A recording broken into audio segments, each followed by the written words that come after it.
Take a look at some business news now. Well, stocks on Wall Street took a fall on Tuesday. Technology shares leading that slump. Investors anxious also ahead of Wednesday's release of the minutes from the Federal Reserve's policy meeting back in April. Still some worry there about potential rise in interest rates.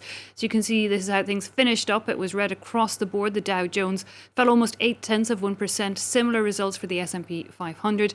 And the Nasdaq down over 0.5%. Let's take a quick look at where things stand on the main Asian indexes now. A bit of a mixed picture, as you can see there. Both the Kospi in Seoul and the Hang Seng in Hong Kong both doing well, up over well over 1%. But the Shanghai Composite and the Nikkei in Tokyo well into the red. Well, to give us his take on it all now, we can speak to market analyst at FXTM, Han Tan. Han, investors apparently still wary of the minutes of this Fed Reserve meeting. Are we expecting, though, anything significant to come out? Expecting anything different?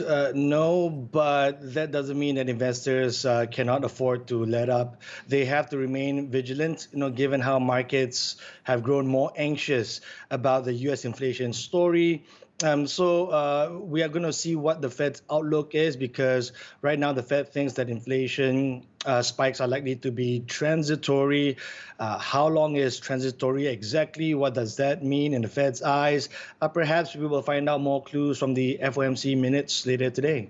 It seems, Han, that it's the technology sectors that seem to be leading falls in recent days. Is that the case? And if so, why are they proving particularly vulnerable at the minute?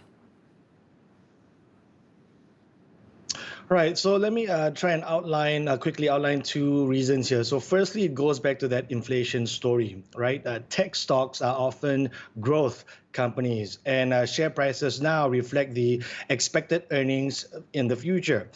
So if inflation actually erodes the real incomes for these tech companies, then the markets tend to discount that into current share prices. So that's number one. Number two, growth companies obviously benefit from lower borrowing costs. So given what we have now with US interest rates near zero, and if you look at the runway between now and perhaps the time for the next rate hike, if that runway is shortened, that means the days of easy money funding growth companies that could be numbered as well. So I think investors are taking these kinds of factors into account, especially for tech stocks, which have overextended valuations from the advances from last year.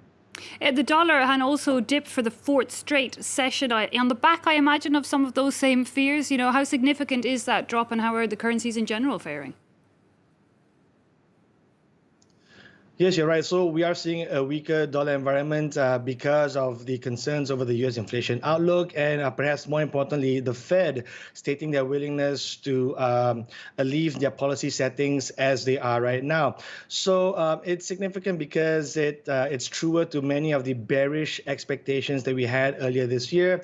A dollar index is now below 90, which is a psychologically important level. So that's alleviating pressures on the rest of the currency universe. We are seeing most G10 currencies and Asian currencies gaining against the greenback. And of course, gold prices as well. They have been taking advantage of the weaker dollar in recent days. Market analyst at FXTM, Han Tan, thanks very much for your time.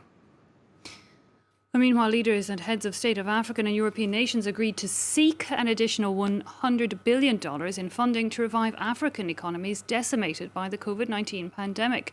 Economies in sub-Saharan Africa shrank by almost 2% last year in an unprecedented recession. The so-called New Deal would see the money come in via the reallocation to African countries of some money initially meant to go to advanced economies. Claire Rush explains.